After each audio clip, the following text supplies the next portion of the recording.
Hello, welcome. This is episode 69 of So Well Spoken. With me is Angelus. Yo. And Mike. You could find all the episodes of the podcast at sowellspoken.com. We're at So Well Spoken Pod on Facebook, IG, and Twitter. We're on Stitcher, Spotify, Pocket Cast, pretty much anywhere you could find a podcast. And if we're not, you could send us an email at sowellspoken@gmail.com and let us know where we need to be. All right, so Rayshard Brooks was a man who lived in Georgia who was recently killed by the police. He was asleep in his car in a fast food restaurant parking lot when the police were called. They came, they gave him a field sobriety test. When the police attempted to cuff him, he struggled and resisted. He ended up breaking away from the restraints, and he took a officer's taser. He fired the taser apparently, and as he was running away, he was shot at 3 times and struck in the back twice. He was taken to a local hospital where he died after surgery. It happened on University Ave, close to Atlanta Tech in Atlanta. It's more of the same, except people like to color this one as a little more complicated because he was drunk, which I think is completely missing the forest for the trees. And it's irritating to see people bring it up.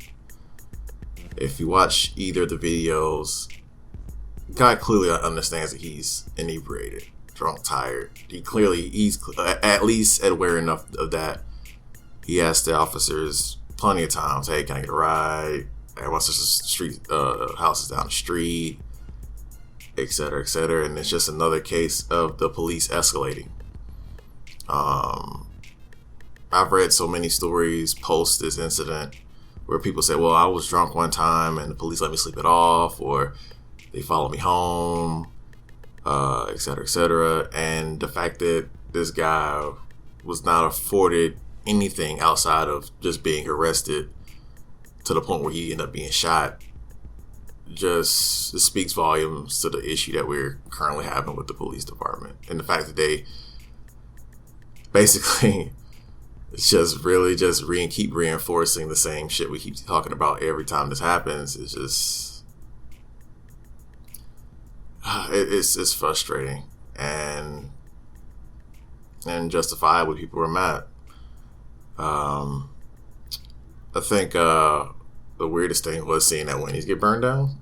I don't know why Wendy's specifically. It just something about the Wendy's burned down. That just, I don't know. It's just like makes it surreal. Because if you know me, I like Wendy's a lot. So seeing it burn down, it was like I get it. Why Wendy's? America's so messed up that Wendy's has temporarily become a symbol of hate. Yo, and all because one franchise donated to Trump. And what was wild too was that there wasn't a black person that actually put the Wendy's on fire, according to this video that is out. This white girl kind of like stoking the fires. And I'm just like, yo, why are you doing that? Why do you feel like it's necessary to just add more drama to the proceedings? I know, but post that was that Mayor Keisha Lance Bottoms asked for the firing of the officer. Yeah, and the police chief resigned as well. Yeah, which I'm like, oof. So, either a few things with that situation. Either she couldn't handle it anymore. She's like completely on the cop's side, or she just said, "F you, mayor, for firing my officer." This is the second time in about 2 weeks that she's probably had to fire some officers, or the Atlanta police have gotten in trouble over just being overzealous and escalating things way past where they need to be. So,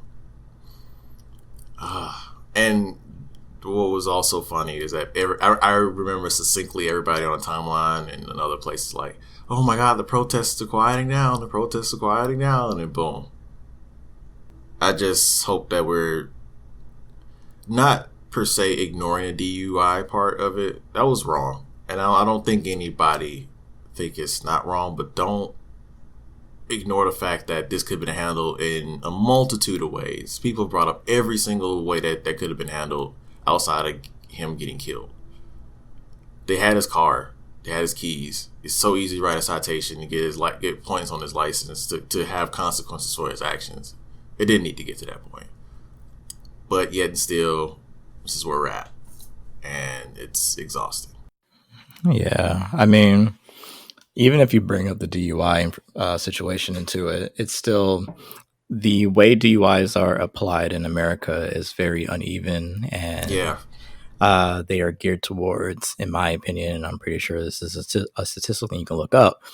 They're like everything else with our quote unquote justice system. They're geared towards punishing minorities disproportionately and putting us in prison for, crimes that other people, namely white people, commit at the same rate per capita. Like this was a man who realized he was drunk and tried to sleep it off. And you can find countless, and I mean countless, incidents of this happening with white Americans, and the police escort them home. They take their keys, write them a citation. The police drive them home, or they let them sleep wherever they're at until they sober up. But one common thing is you'll notice that they're never murdered for a DUI, and the fact that you see so many people on the internet saying, oh, this man was drunk, as if that justifies murder. And I'm pretty sure anybody can look up any laws in their state and county, and under none of those laws does it say that death is the correct course of action for somebody who has been caught DUI. Like nowhere in our laws or any laws anywhere in this country, as far as I'm aware, is that the appropriate reaction to a DUI is for somebody to be murdered.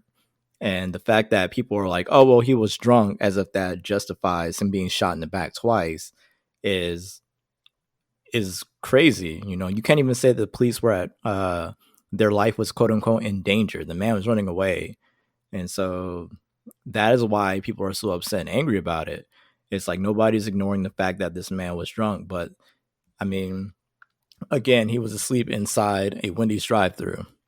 He couldn't hurt anybody. Literally couldn't hurt anybody. He was sleeping.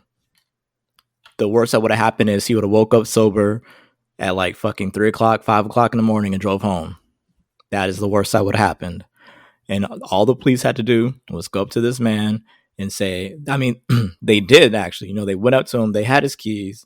They had basically every avenue of him being able to be a danger to anybody around him. And yet and still, instead of, simply saying, hey, man, we're going to write you a citation. Do you want us to call you an Uber to get you home? Do you want us to take you home or whatever? They just keep amplifying it and ramping it up and escalating it until the result is here's a man who, in his drunken state, grabs a taser, then runs away, and then he gets shot.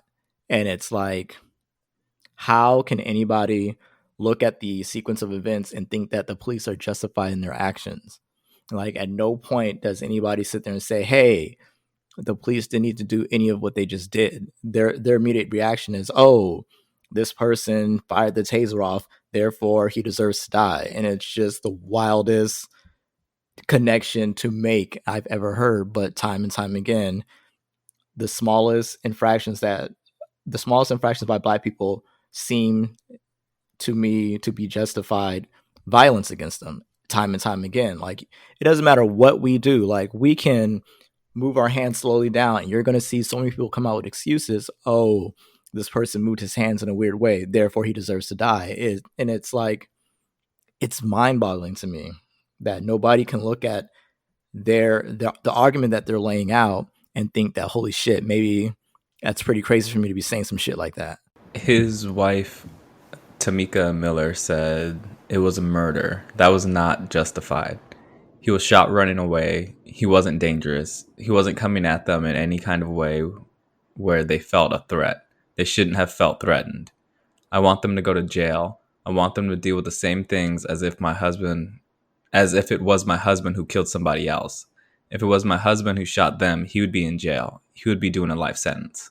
Absolutely. Absolutely. Like, that was the thing I actually said about, George Floyd. I was like, had I knelt my knee down on a police officer's neck for 8 minutes and 46 seconds, there wouldn't be, what is this, going on a month right now of trying to, quote unquote, find me, trying to determine if I need to be detained or anything. Like, immediately after it happened, I would have been in handcuffs in prison, labeled as a murderer. And it's amazing how much leeway this country affords police officers, even in the face of overwhelming evidence. It's like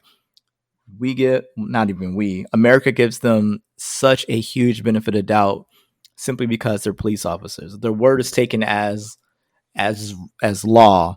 Their actions are always taken as, oh, it was the right thing to do. It doesn't matter how outrageous it is. People do not want to fault cops at all. There was an incident a couple of years ago in South Carolina where a police officer told a man to go into his car to get his license. The man did as the police officer told him, and the police officer shot him. And I saw so many people justifying it, saying, oh, well, he shouldn't have gone so fast and things like that. And it's just like, you cannot win as a Black American when dealing with the police. And like, it's, again, like everything, it's completely one-sided, because had any of us done what these officers do to us, we would all be in prison, no questions asked. Hell, I think there would not even be a trial half of the time. We would just immediately be in prison, labeled as a cop killer, fucking shunned by society. But yet, time and time and time again, you have police officers who just murder us, absolute unjustifiable murder, and we have to fucking basically burn down half of this country to get some semblance of justice. And it's like, this ridiculous. One thing I do hate is that I hate for whoever called the police on them, because I can only assume that they were probably just at late night, only a few people working at Wendy's, somebody's in the parking lot. I wish they just had the wherewithal to have like two of them just went outside, knocked on the door real quick, say, hey, you all right? Instead of just calling the police. The fact that you can't sit here and just call anybody and not worry about if they're going to kill them or not is ridiculous. Hey, I want to do a wellness check on a friend. It turns into something completely ridiculous. It could have easily just been like, hey, you good? You need some et cetera, et cetera. No, I hate to know what's on the conscience of the person I called the police on. It sucks. I'm pretty sure they just want to make sure, they ain't have anybody out there, it's scary. It's late night. That's one of the things people who are pushing for the abolishment of the police bring up. Right. Like, if you can't confidently call someone if, one of your neighbors is having a mental health crisis without worrying if you just called someone to come kill them, like, it kind of makes that service useless to you, because you have to second guess whether or not you should even use it. Right. It's like you're saying, that person in the Wendy's who called the police to check out this car in their parking lot, if they knew the outcome, they would have just not called anyone. I mean, the evidence keeps piling up. Like, something needs to happen. I don't call the police. I don't remember the last time I was around when the police were called. It's in case of emergency thing that I've never seen actually needed. Fam, I remember one time back when I was still at Extra Space Storage, not so long ago. My manager called the police because these customers are like getting really erratic outside. She called the police on them, and I was like, "Bruh, knowing how this person acting right now, like I do not want anything to happen to them." And like I remember being on the phone with the customers, or they're trying to figure out the situation, like trying to talk through the situation. and hearing the fear in the girl's voice saying, "She really called the police." I was like, "Oh my god," because I knew, but it's like the fact that we can't even call the police to settle a dispute, because a situation is kind of scary. You know, somebody outside, they cursing you out, it's legal stuff. They got to park car in the in the lot and stuff like that. So there should be somebody you can call to handle stuff like that, because people disagree about stuff. People will have disputes, so it shouldn't be hard to call somebody and then not have to fear for your life at the same time. It shouldn't get to that point. But lo and behold, like I'm feeling scared for the two people we just like. I gotta say we, because I was I got too passionate. That we and I say we because I was there. I could have told him not to call the police, you know, but it happened so fucking fast. It was just like, what the fuck, you know? And hearing the fear in her old girl's voice or whatever, I was like, yo, this is a lot, and anything can happen, you know. So the fact that I felt that way, and I'm pretty sure the two ladies felt that way, you know, is ridiculous. And man, I never feel the need to call the police. I don't.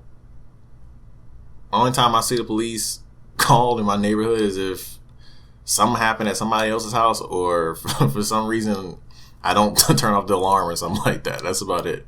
But other than that, ain't nobody calling the police. Like, my mom's car got robbed. We ain't calling the police. Got broken into. Nah, nobody's doing that. But that's completely...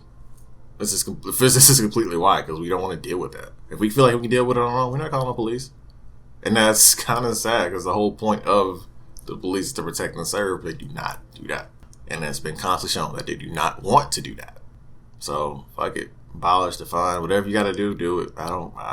Things have changed, and whatever people feel like they need to do to change the system needs to be done. Straight up.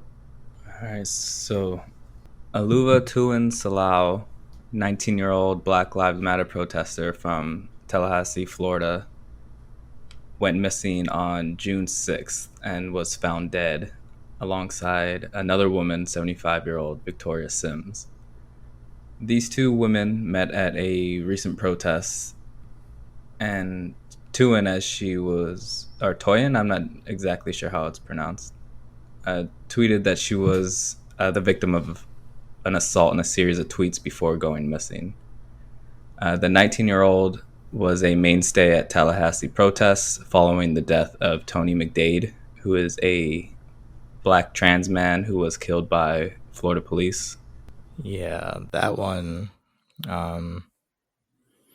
That one hits really hard, mostly because it's like she's just a baby, number one, and even past that, you know, you're talking about a little girl who dedicated, you know, her life to giving a voice to those who didn't have one, and being there at protests and speaking on Black Lives Matter for so many individuals whose lives have been cut short by the police. And, you know, to be blunt with it, her community failed her. It failed her terribly. And it's like, you know, she was speaking out for so many people, but yet there was nobody there to protect her, you know. I was reading through her old Twitter account, and I saw so many tweets by her, you know, talking about, you know, the abuse that she had been through at the hands of her family, at the hands of the people in her life. She named her abusers, you know. She went through the proper channels, and her abuser was still out there. And despite all that, she was still out there protesting and talking out and speaking out and using her voice and putting her trauma out there so that people, you know, other men, other women, LGBTQ, all of that, they had a rallying point. And despite all that, you know, all those people in her immediate area, you know, they they felt this young girl, they felt this child, you know, she was living in a church and she needed to get her stuff, and here's this man who she put her belief in to, you know, watch out for her, and he snuffed her life out. And you know, you hear women speak out about their pain and their trauma as a collective time and time again, and they are often met with deafening silence. Not only just silence, they're also met with, you know, they're they're condemned for speaking out. You know, they're called divisive. They're ignored. You know, they're gaslit. Oh, not all of us do that to women. Things like that. And it's like, you know, women. I will honestly say that the Black Lives Movement would not be what it is without Black women. Full stop. I don't think there would be a Black Lives. I don't think there would be a Black Lives Movement without women. Like, they go so hard for everybody else, and it's like the energy is not reciprocated at all. You know, and I'm sure people listen to this are going to say, "Oh, they're probably going to feel away, or they're going to feel under attack." And my statement to you is this: why do you feel uncomfortable? Why do you feel attacked when women speak out on their trauma? Like, why do you feel the need to silence women? And, you know, and there's always, oh, I don't know anybody who like that. I'll tell you this: I've known men who rape women, and I've called them out. I've even taken some to the police. I mean, hey, you know, and it's like, you cannot expect women to be out here and to put the entire Black community on their backs. But then when it is time for us to do our part for Black women, we turn our backs. And when I say we, I mean Black men as a collective. So whether or not this is personally, if you're personally offended by it or not, doesn't matter. You are a Black man. You might be doing your part, and that's good. But again, as a collective, we're not. We are overwhelmingly not. Like, it's going to be uncomfortable to hear, but we are the biggest danger to Black women. It's true. Domestic violence, you know, random murder, acts of passion, rape, sexual abuse. That's men, you know, and you can deflect and say, oh, what about Black men? Most of that is by other Black men too. Like, Black boys being abused, you know, sexually abused by Black men by far and large.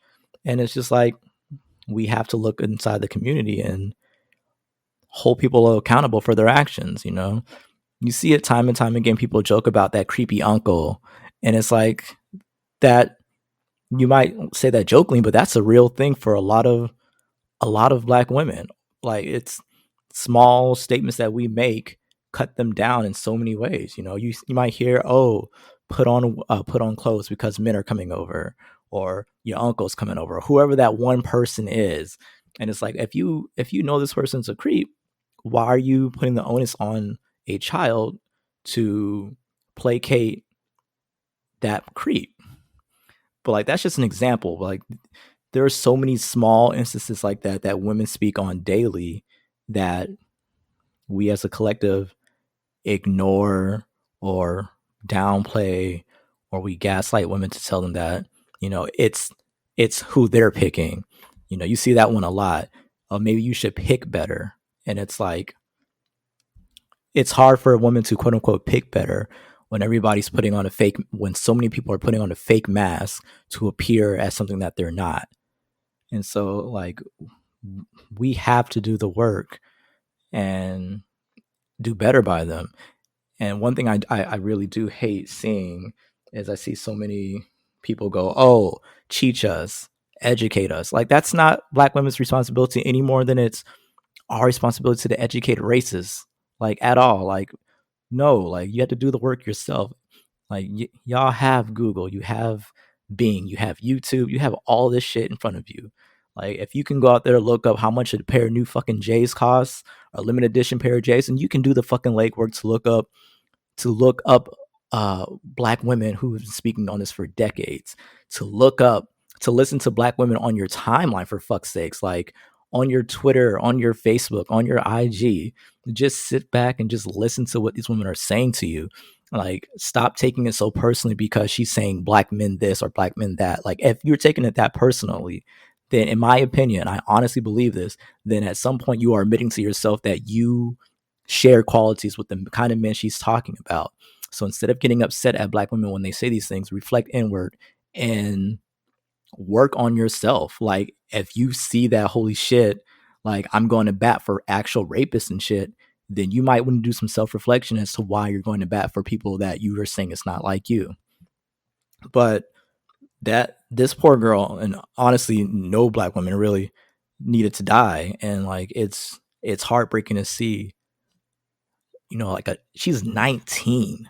Like, she hasn't even begun to live her life, but she was already out there fighting for other people, for other black Americans, just black people, period, so that they can live a decent life. And you have a 19-year-old girl whose life was snuffed out and she had nobody there in her corner. And that sucks, man. Pre her death, just like, oh, we can't focus on these issues right now. And it's like, dude, if one of us isn't free, then we're not free. It's just not going to work out the way you think it's going to work. Exactly. Yeah, go ahead. No, I was just gonna say, like, the movement is called Black Lives Matter, not Black Men's Lives Matter. Like, Right. it's all of us. Like, if you're not going to defend every single person who is black, whether they be male, female, LGBTQ, then you're not for black people. You're not for the empowerment of black people. You're not for the equality of black people. You're basically just want to take the place of white men. That's the beginning and end of it. You want the supremacy. You want to lord over the others within the black community as you see them, and that's just shit. That's just complete bullshit. See, if Terry Crews want to talk about black supremacy, that's what you should have been talking about. Honestly, that's like the only thing that he needed to really touch on, because he, as a black man, should understand that, hey, look, I occupy the space between privilege and oppression. How do I do better? And that's one thing, as a black man, you constantly have to ask yourself. And I'm pretty sure men in general have to ask themselves that. When we're fighting for what we're fighting for, we have to make sure that in our place of privilege and oppression, that we make sure those that don't have the privilege that we have are okay, and make sure they're good. We can't try to delineate or try to say, oh no, you're being divisive right now, when these types of things happen, because what ends up happening is you're ended up being a distraction in the movement. You are the distraction at this point. You can't claim everybody else is. You are, because you're not doing your job to actually be like it shouldn't be solely on the backs of those who are oppressed, who have it worse off than us. It should be on everybody's backs, not just the women, not just people in the LGBT community, not just the disabled black people. It needs to be on everybody's backs. And you're not holding up your end of the bargain if you with this form of privilege aren't standing up for anybody else. And I'm personally tired of seeing that. And it's so easy. I was telling my girlfriend earlier, it is so easy to really just be accountable and be like, well, hey, look, this person doing this, I can call them out for that. I don't have to associate myself with them anymore. It's so easy. I don't have to put the blame on women. I don't have to put the blame on anybody else. I don't have to be divisive or anything like that. I can just be like, hey, as a guy, I occupy this space, and this is what needs to be done. I don't understand what's so hard about it. But like you said, you just want to occupy the space of whiteness.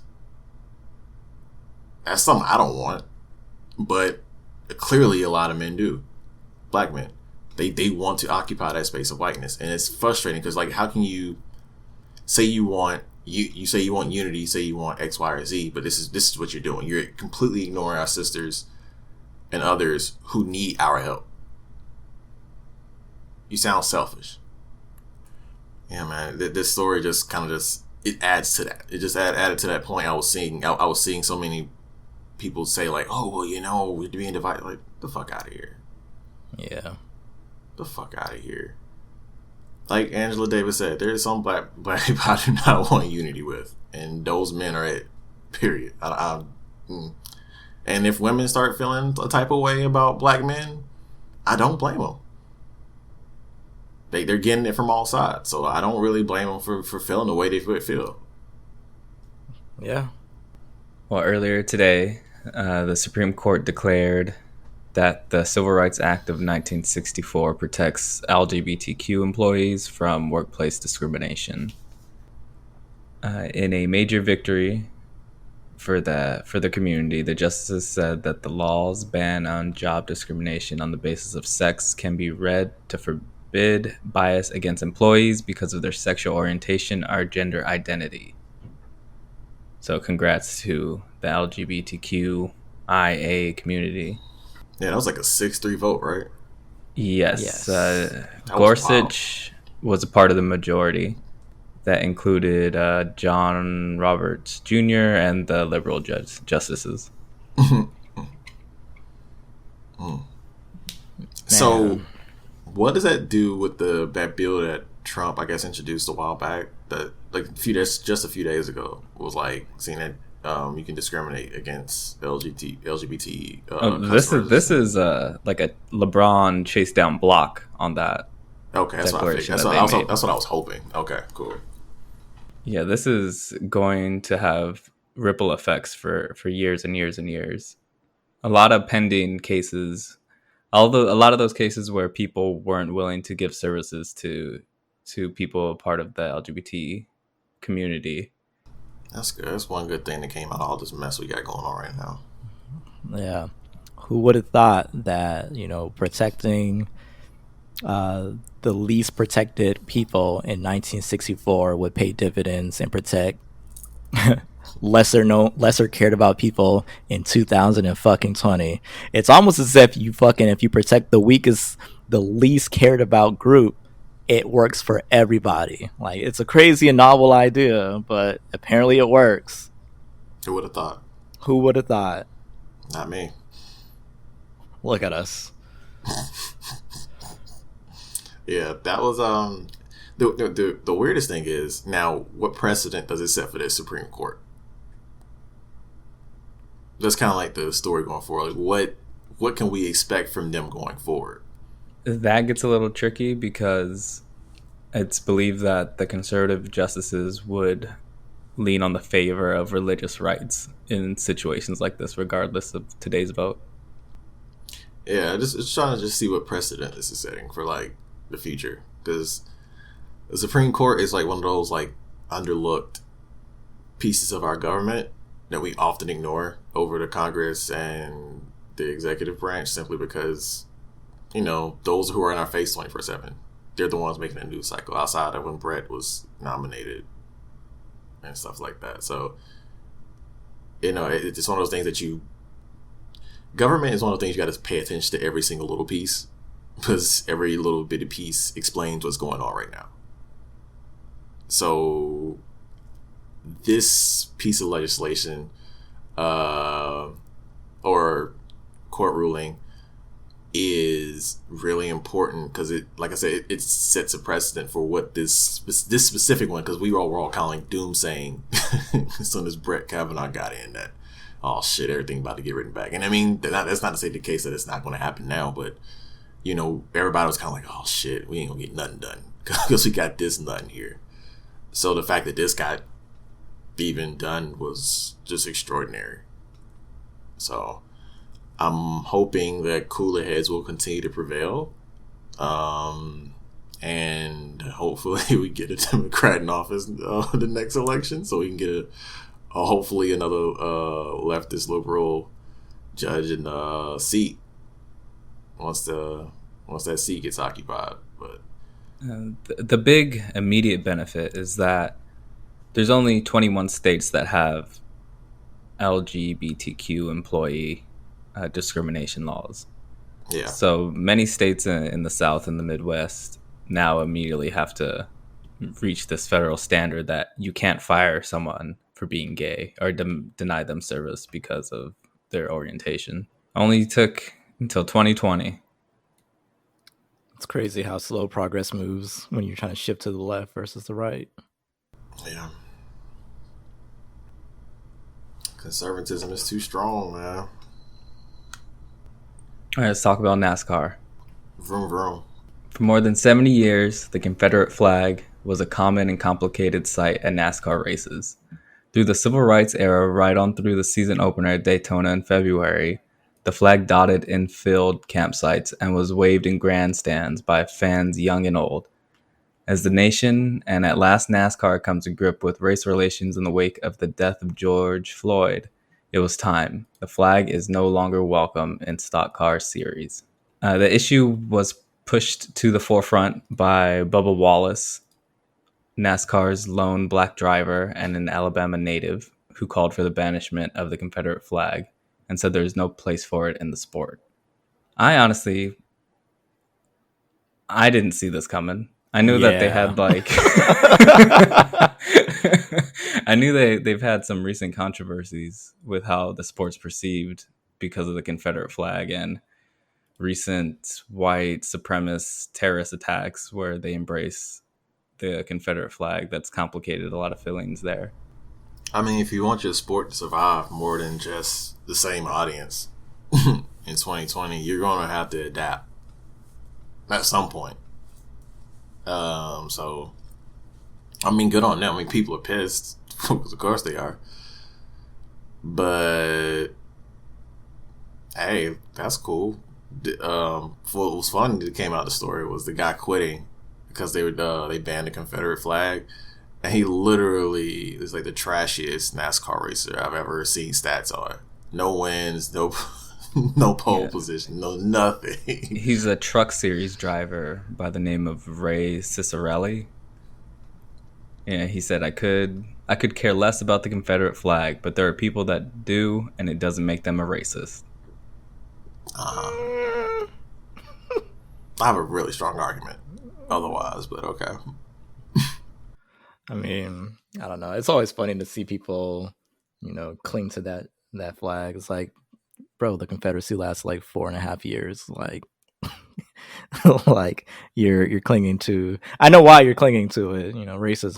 It's just like it's really amazing how they contort themselves to be like, oh, it's about my favorite is states' rights. I'm like, finish the sentence. States' rights for what? To own slaves, man. Like, no matter how you try to contort it, it always comes back to slavery, like every single time. This is my heritage, yeah, for people who wanted to own slaves. It's like you can't divorce the history and reality from that flag, and you can't change it to be something that it'll never be. Like it'll always be seen, especially by Black people, as a symbol of racism.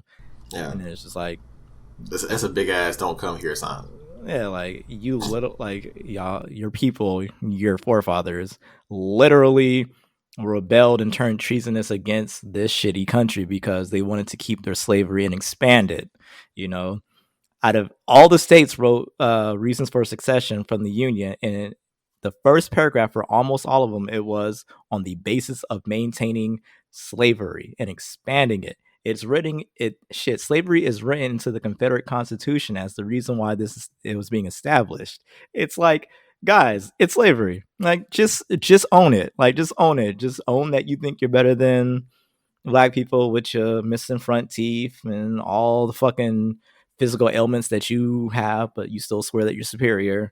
And just own your shit. Like, you're racist, and that's not okay. But, hey. Accountability is hard. As easy as it is, once you kind of start the path, it's hard. So I don't expect them to do that. Oh no, I know they won't.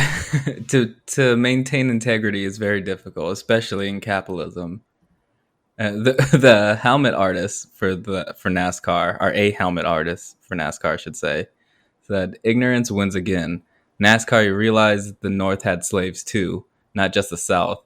You want to remove the American flag as well, idiots? I mean, and I'm saying let's start this conversation. We can also get rid of all these Confederate and racist statues that we got them too. Like, I think it was Bomani Jones who said if his car broke down on the side of the road and a truck with an American flag in the back came up behind his car to help him out, he'd be more worried than if it had no flag. Only time I'm comfortable with an American flag, a bunch of because I was in Savannah the past weekend, and I saw it was like in a Black neighborhood where my uncle stays, and I saw a bunch of American flags. Like, The only time I'm comfortable with that, because I know it's more than likely he's a veteran. Because the only time I know black people that have like a bunch of American flags is their vets. And lo and behold, I drove by there the next day, black guy. I was like, with like a little like military stuff on. I was like, I knew. That's the only time I'm comfortable with it, because I just understand that. Because you're a vet, you've fought for the country, et cetera, et cetera. As much as it hasn't really fought for you, you know, you still have that pride. All right, whatever. I'm not going to sit here and judge you. You've done service and whatever. So cool. But that's the only time I ever feel comfortable with American flag. If I see American flags over there, I'm like, okay. It's like Confederate flag light at this point. Like, American flag's not even like top 10 flags I'd want to see.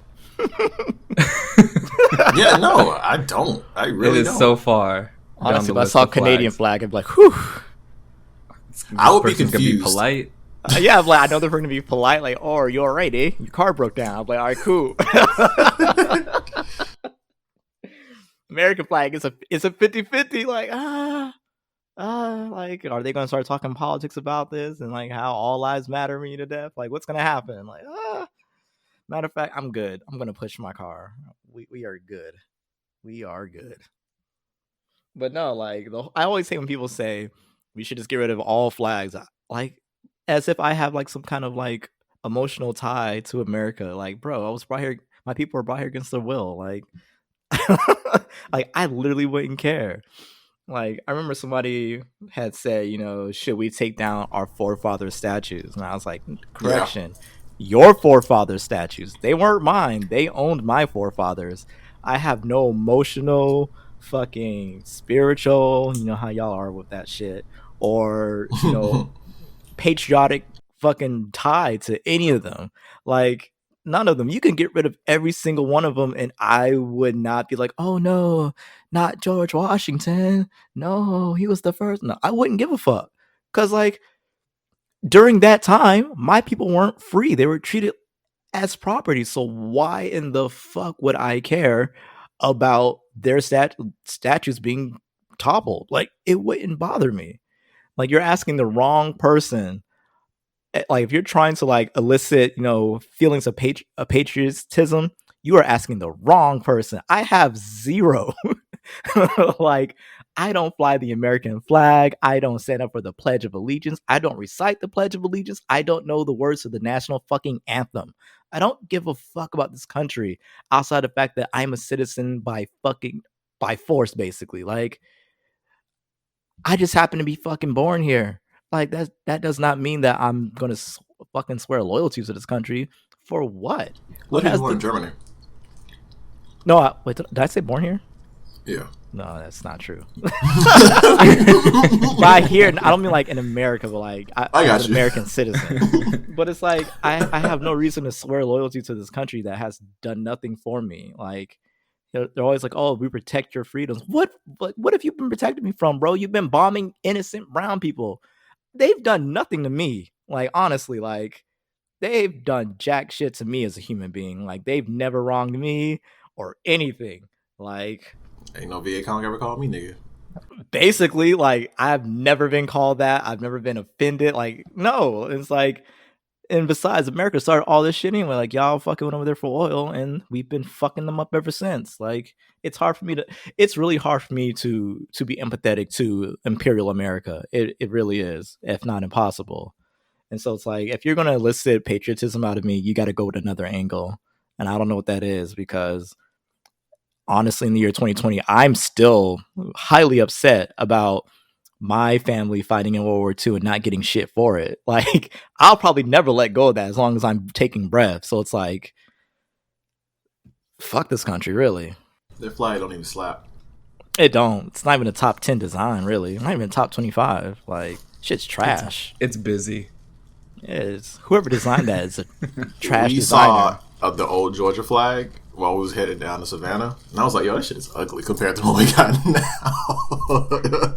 It's like, it got the Confederate flag plus like the Georgia the seal for Georgia, and I'm just sitting there like, shit's ugly.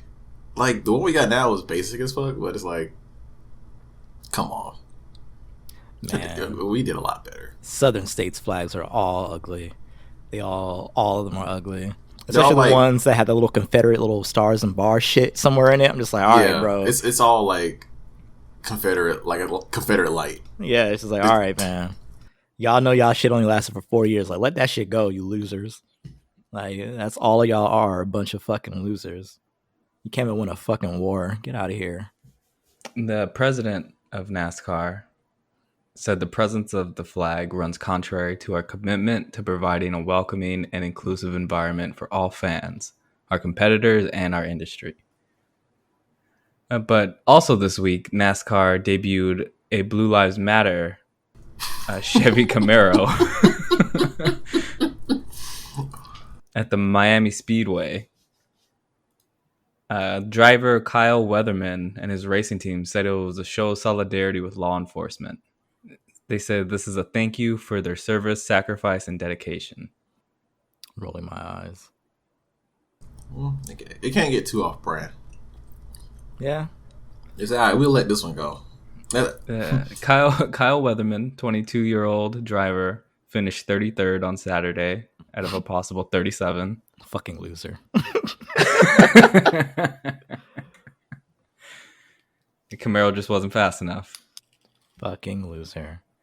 But it was pointed out that this is a little bit problematic and could be seen as forcing people to choose sides. To which the 22-year-old responded, "Thanks, David. I support black men and women of this country and also support first responders. Also, love everyone." You got good PR. It's probably the best PR I've ever heard in a long time. I mean, he just doesn't say anything. All lives matter. Yeah, that is basically what he's saying. But he's wrapped it up in a nice little bow. That's actually impressive to me, considering how terrible everybody else has been about this. The apology will pacify NASCAR fans as, okay, that's fine, whatever. Yeah. And it's funny because you remember NASCAR had that problem with that other driver where in April they tried to do like a live stream virtual race. Yeah. Right. I forgot about him. And he dropped an N-bomb on stream. Just randomly, too. Like, out of nowhere. He just says it. I'm like, all right, man. Like he was talking to someone else in the room or something. Just some offhand comment he makes all the time. Optics, baby. That's all they care about. All right, we're almost at the limit for a podcast, so let's talk about Insecure. Yeah, let's talk about that shit. I called it. Let's give. I'm so upset. Let's give Angelus a little room to gloat. I'm hurt. I called that shit. I told y'all, man. Canola oil was pregnant. Boy, I said it, man. No woman is gonna incessantly call a dude that late just to quote unquote talk. Like, she had something really important to tell that man. She was pregnant. Like, canola oil was pregnant. I called that shit. And also, Molly got dumped. Good. She deserves that shit. And it's just really funny. She went right back to Issa with a tail between her legs. Issa should have said, "Fuck you, girl. Fuck your entire. Fuck all of that. Like, take all your shit. Take all of that and just go fuck yourself." That's what Issa should have done. But, you know, Issa. She's tender. She is. And she's also kind of, her plans blew up in her face too. Yeah. Yeah. Misery does love company. Right. You know, her shit was getting on track. She was getting back with Lawrence. They had both matured so much. You know, they was in love again. Canola oil was like, I'm pregnant. Hit him with that doozy. Oh, man. Now she might be going back to Nathan. That's going to be kind of awkward because she was just like, don't be talking shit about my boyfriend, Nathan. And they had like a little spat about it. So, interesting. It can go so many ways. They can, because what I'm thinking, knowing, thinking how Lawrence is as a person, and I don't know why I didn't think the pregnancy thing was a thing, because they hinted towards it when Lawrence was talking to Derek about being a father. And I didn't think about that until after the fact. But I don't think Lawrence is the type that's going to be like, well, shit. She said, I can be as involved I want to be. I'm going to San Francisco. Fuck everybody else. I don't think he's the type to do that. And so that's going to be the main, I think, conflict next season is how Lawrence is going to handle that situation with Issa and going to the quote unquote Windy City, to I don't know. I don't see him as the type to like not be involved. If he's not, then like damn girl, I can't be Lawrence no more. I'm gonna keep it a buck. Issa really shouldn't be with Lawrence after this news has dropped. Like that's just too messy, bro. Like Yeah, just go ahead and just cut this off, Issa. I know it hurts, but just cut this shit off. I hate it for him so much.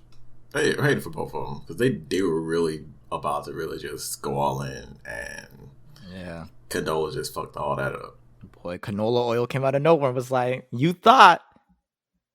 I just think her whole thing is wild because it's like, you know, she had a whole husband that she didn't want kids with. And she said, you know, she basically said she didn't take Lawrence seriously, but, you know, all of a sudden, you know, she wants the kid. And it's just like, that's, at this point, I really feel like Canola, I'm going to stop calling her that, but I'm not. But I feel like Canola, she just really wanted a child, but she doesn't want to be with a man seriously, you know? Like she just wants to be an independent single mom, you know, doing her thing, working and taking care of her child. And she doesn't really want to be attached to a man. Like that's the only conclusion I can come to. That's what it seems like. Yeah, it makes sense how she's been moving. Like having kids is complicated, and especially when you're older, you don't really know when the next time you'll be in a relationship with someone you'd even want to have a kid with. Yeah. So she could easily see this as her last best chance. The wild thing was like people pointed that out, and I was like, man, it's LA. There's like 150 sperm banks in a 10-mile radius. I was gonna say, like, really? Like, yeah, but she tested out this donor like firsthand. She knows him better than she would picking someone out of a catalog. Oh my god. Oh shit. She knows a little bit what she's in store for having this guy's kid. Yeah, and I mean, at the end of the day, you know, it takes two to tango. So I mean, this is Lawrence's fault as much as anybody else's, really. Like, don't come in women you don't want to have kids with. It's a really simple process. Dang, she our man's up, boy. He's probably having a good day. Watching the LaToya reunion. She probably waited till that nigga was at his peak too before she told him. She was probably with him the whole day eating sushi. Like, yeah, you having fun? He's like, yeah. You know, I'm with Isik. And she's like, oh, that's cool. That's cool. And then she's like, so I'm pregnant though. He waited till after he got the confirmation for his new job. Yep. Right. She's like, oh, have you got the job yet? Oh, I don't know yet. Okay, cool. I'll talk to you later. When he got it, okay, cool. I'm coming over. She's like, hey, Lawrence, guess what? I'm pregnant. It's like, oof. I feel so sorry for him, but he went through every single typical male response to the situation. You know, the wild thing is like when Condola was first introduced, I liked her. I was like, dude, I don't think I dislike her. Yeah, I was like, she's cool as shit. Like, yes, she got a divorce, but look at her. She's on her grind. She's smart. She was beautiful as hell. I was like, dude, Lawrence is okay. Lawrence, I see you, you know? And now I'm just like, you're not that bad, but look what you've wrought in these people's lives. Damn. Molly finally got dumped. I saw that coming, man. Yeah.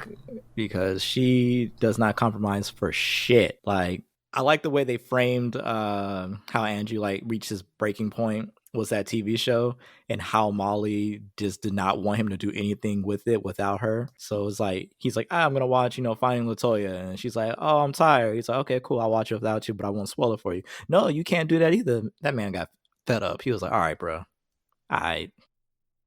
Just like, you made me go to your work event, and now I have to go and not watch LaToya. The fuck out of here. It's those small things that she kept doing to him. That the Indian food, boy, that Indian food still pissed me off. I don't know why I was just so irrationally upset about that. Like, if I am hungry and you're out getting food, and I say, hey, babe, you know, get me Indian, and you come back with Chinese, I'm gonna be so pissed at you. At least call before you get it. She didn't even call. That's what makes me. I think that's what makes me so upset. It's just she made this executive decision because she didn't like the naan, and I'm just like, oh man, I don't know why that tilted me so much. I was just like, nah. There's lots of instances where not getting the food I requested wouldn't be a big deal, but the fact that she was the one who made the decision that he's not going to get what he wanted for no. If I want Indian food and you don't want to go somewhere because you don't like their naan, there's so many other places you go to. And Indian food is a lot more than just naan bread. I mean, it's important, but he may not have even been craving naan specifically. It's just like no communication happening there. It's like, all right, fine, don't get the naan from there, get it from somewhere else, but give me my Indian food. Like, and she's like, oh, we're gonna eat Chinese. What happens if I don't want Chinese? Like, what? Oh man. But yeah, I think Molly, like I said, man, these last 4 seasons, I personally have not seen any real growth from Molly. And it's just like, she keeps going to the same habits over and over again. And my friend, she was like, well, hopefully next season Molly learns. I'm like, Molly hasn't learned the last 3 seasons. The fuck? Like, they have to let her learn. You're at that point, it's bad writing on their part. After 4 seasons, everybody else shows growth. Except Molly. Like, bro, Molly paying for a psychologist, and she don't even fucking utilize that woman, man. I'm like, some people are broken. Yeah, true. Some people it takes a lot more than others. Hopefully, Tiff going through her stuff and everything kind of makes it real. How you meet somebody. I like that side story. Like that. Yeah, because it really put everything into perspective for everybody. That's why it was so great. Derek, oh my god. I was so scared for Derek. Same. I still don't think that's his baby, but same. Princess said that that's definitely his child. I'm gonna still say that ain't his baby. Like, all right, we got go with it. We got random fan hand cannon over here. Nah. Hear me out. Again, I'm going back to season 2 when Derek. But Princess Penny already said that that's his kid. Nah, when Derek said. Yeah, Tiff is with the girls watching that TV show at the time, right? And it goes immediately to the girls. Tiff was not there. And then in season 3, Derek was talking about how he and Tiffany had like a little spat with another guy that she worked with, and he handled it. Again, you don't just put that out there in a story, and it's not his baby, bro. Oh, sure. I mean, she could have just cheated.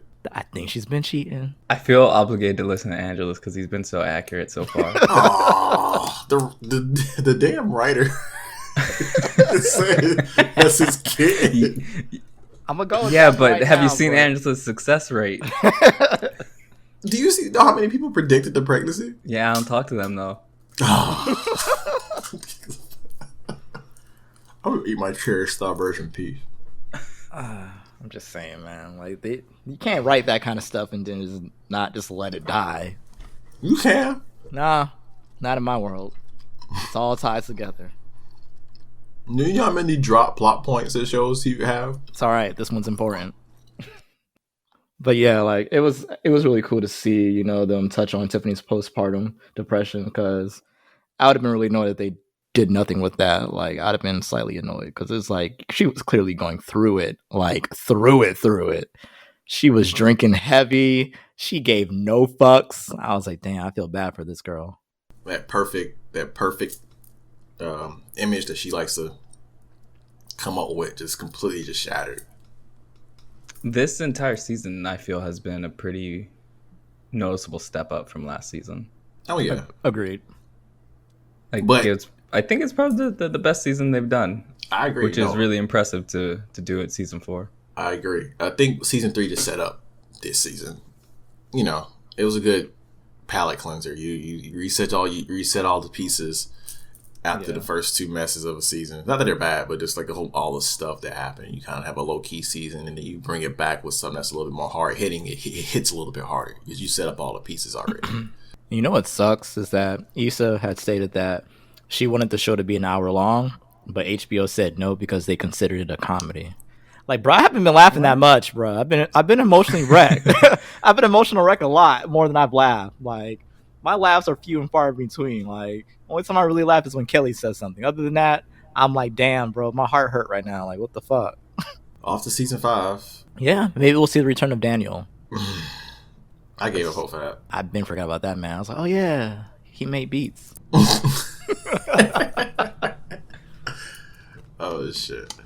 So yeah, that's it for that portion of TV. I don't even know if Donald got done with either season of Atlanta he's supposed to get done. I gave up. I'm just gonna enjoy season 1 and 2 and just. The show ended with him going to Europe. Yeah, and they all lived happily ever after. Paperboy got a deal, a really good deal. He signed with Rock Nation. He's now a multi-platinum selling artist. Donald was able to move out of his storage bin. He's got a nice crib somewhere. Everybody lived happy ever after. I know. Now we don't have like a show to talk about. We don't, bro. There's a dearth of shows for us to talk about. I watched Harley Quinn over the weekend. That was pretty good. Like Birds of Prey? No, the cartoon. Oh. Animated. The movie was alright. I saw Birds of Prey over this weekend. I did not watch that yet. It was alright. Yeah. Like when people were claiming, it's like the one time I was like, when people were claiming like nobody saw the movie because it's about women, I was like, nah, man, for real though, that movie was mid, bro. I don't blame anybody for not going to go see that at all. The worst thing about it is the tone's really weird, and it feels like 2 or 3 different people made it. Which is how Suicide Squad felt. I don't know. I don't think Harley's that engaging of a character. You got to have a really good cast around her. That specific character, like with the cartoon show, because you have a cast of characters, you're able to digest her a little bit better. Because she's been such like a side character, Joker, that when she is all by herself, it takes a lot to kind of just like take her. She works better when she's bouncing off Poison Ivy or Bruce or anything like that. So I don't think she's not a character I would put on the forefront of my movies. Like, and I don't think she could hold a movie on her own. Now, if it was like an actual Birds of Prey movie where it was about Oracle, I can't even think of her name, Black Canary, and who else? Huntress, cool. Harley, no. I might check it out. I got nothing else to do. It's whatever. Me and my girl want to go see it. I do think I'm gonna watch I May Destroy You, the Micaela Cole TV show. I don't think I can sit through that. When I first saw the preview, I was like, oh no. Not right now. My heart ain't in it right now. Yeah, I might give it a try. Looks like it's up my alley to fill that void that Insecure has left. Damn. We really probably have to wait another 2 years for another season. Maybe longer with coronavirus. Yeah. And I was including coronavirus in that 2 years, but yeah. Shit, they might do a time skip in the TV show itself and be like, oh yeah, Issa's got a kid now, so does Lawrence. And it's just like, oh man, this is fun. Where? How? Molly is still single. She's miserable. She lost her job at the firm. I'm as hype and excited for the next season as I have been for any season, because I did not really enjoy season 3 very much. And to see it come back as strong as this was really nice. And it gives me hope for the next season that it could be as good as this one. Yeah, for sure. Yeah, I feel like all the characters are well written, well realized. So when they make decisions, you're there with them.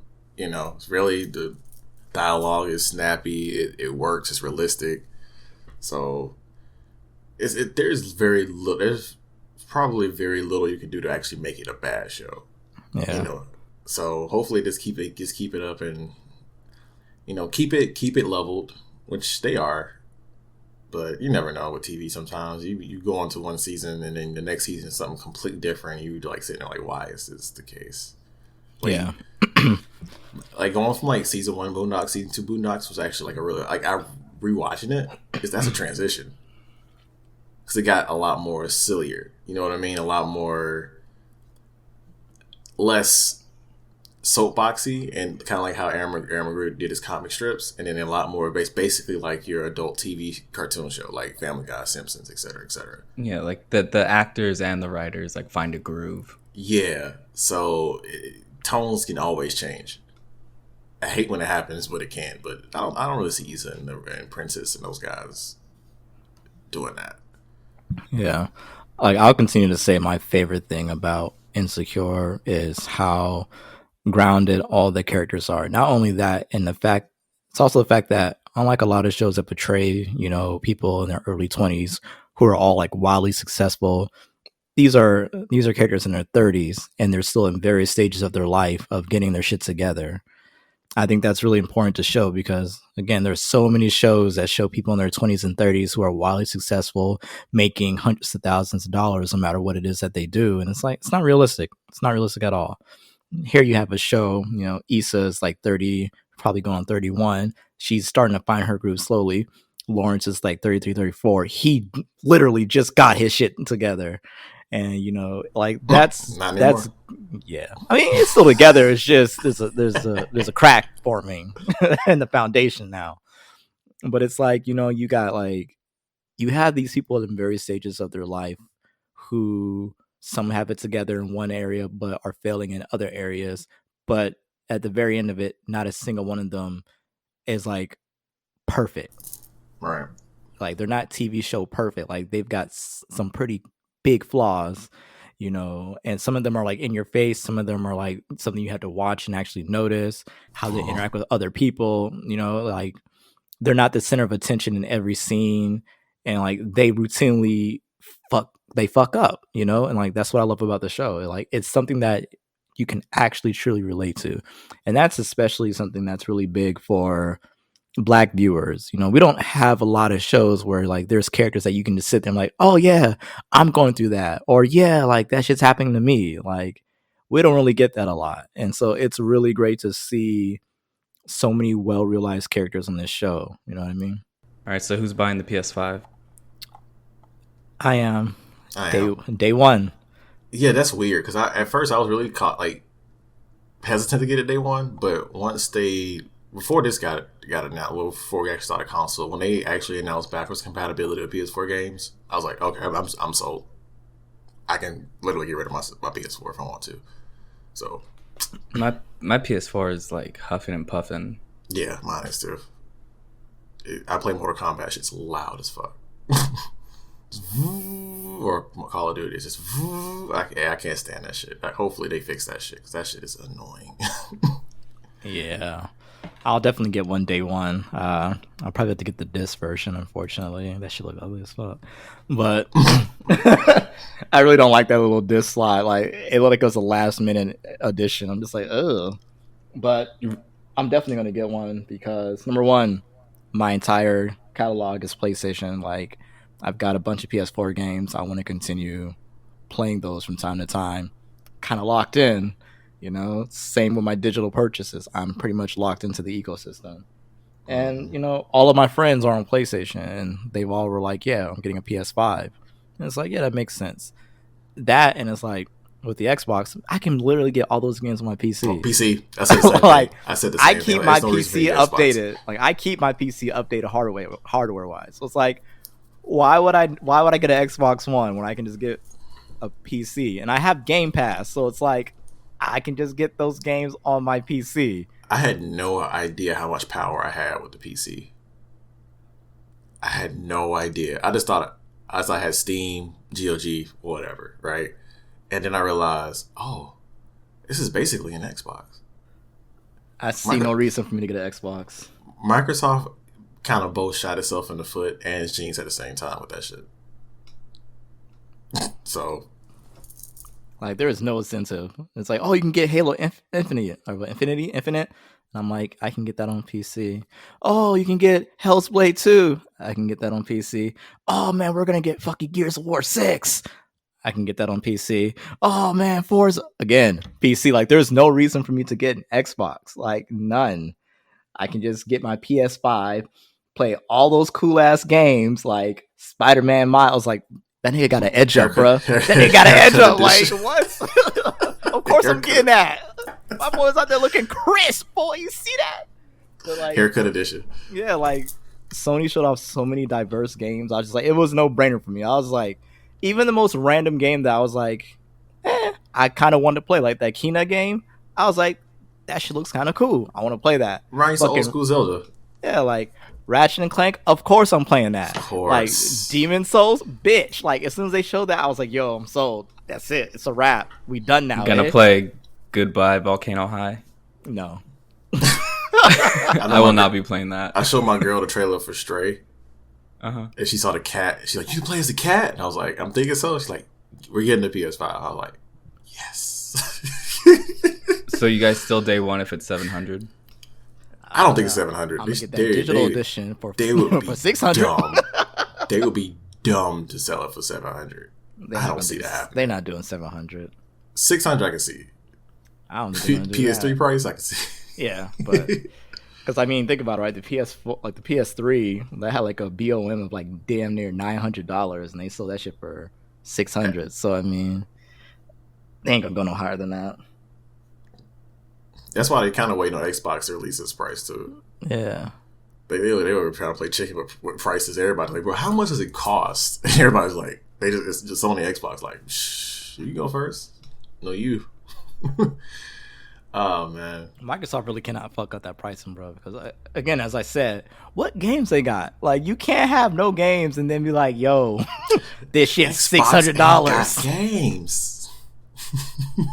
It ain't got no games. I'm just saying, like, I said that based strictly on the reveal of each console. Like, Microsoft was like, "Hey, man, here's our console. We ain't showing no games, but this shit is powerful as fuck." And Microsoft by the way, seems to only have games in the middle of their life, the lifespan of their console.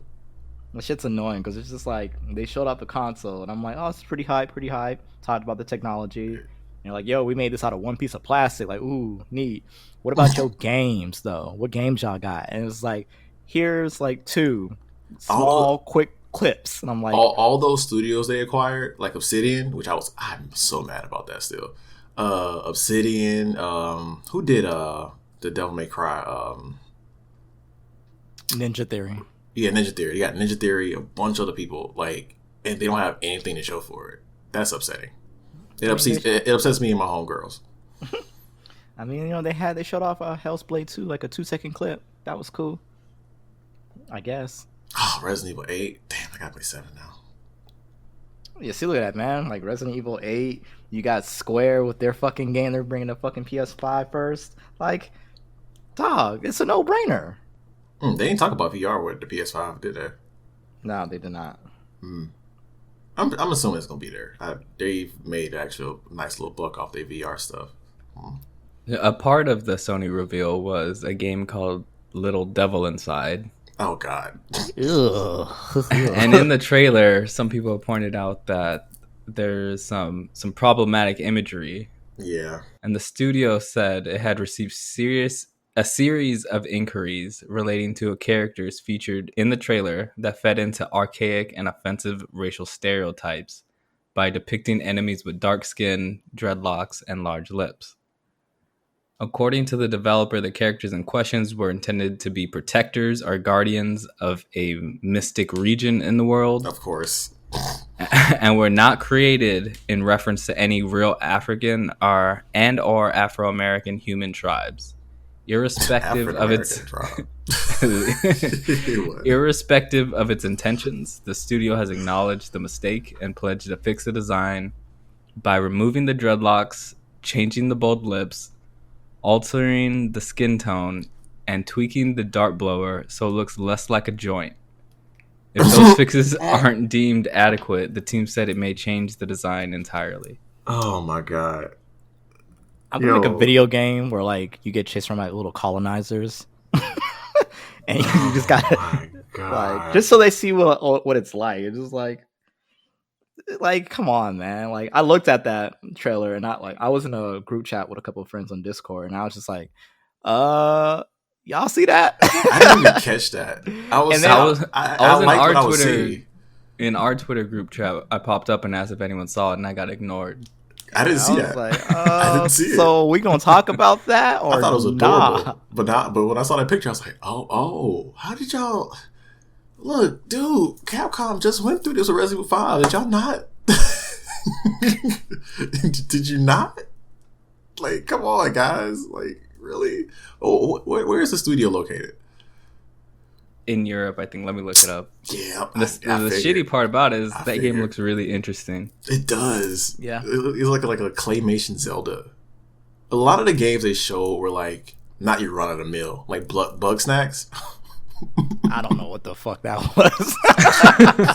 That shit legit had me confused and slightly terrified. I was like, nah, this is not for me.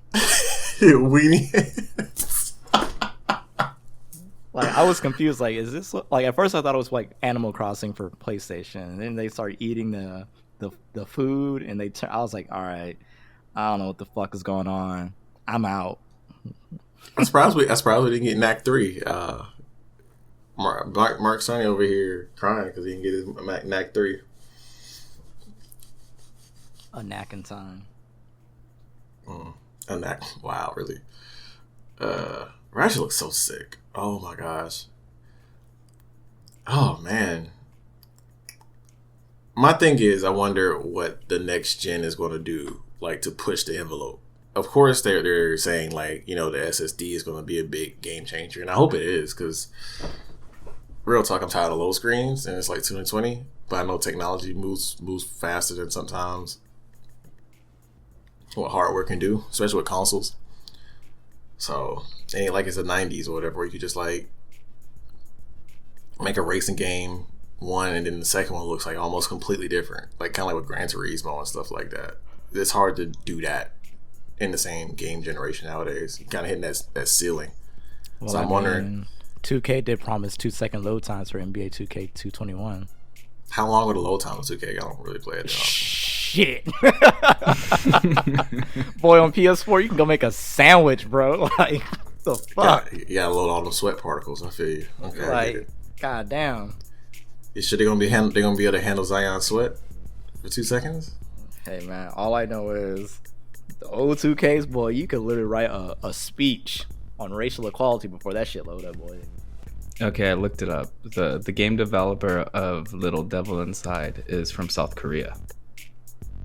What? They're Korean? Oh. Yeah, Oh. called NeoStream. Oh. Even then, I'm still like, that makes sense. That makes sense. Doesn't excuse it, but that makes sense. Oh. Definitely gotta focus test that stuff sometimes, because some people are really ignorant of that type of thing. So I mean, they're in Korea. There's like their focus testing is all Koreans. yeah. Yeah, this seems fine. You have to workshop that in some other demographics before you send it out. Going to the military base and like, y'all think this is cool?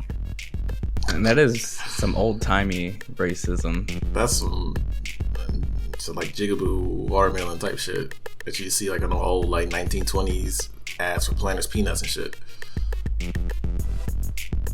Yeah, so yeah, I'm getting a PS5. Yep. And I ain't gotta turn tricks for it. SoWellSpoken.com. We're So Well Spoken Pod on Facebook, IG, and Twitter. Leave us a review on Apple Podcasts or Google Podcasts, wherever you listen to the show. You guys want to bring anything else up? I ain't doing shit right now, so no. All right, I'll see you guys next time. All right.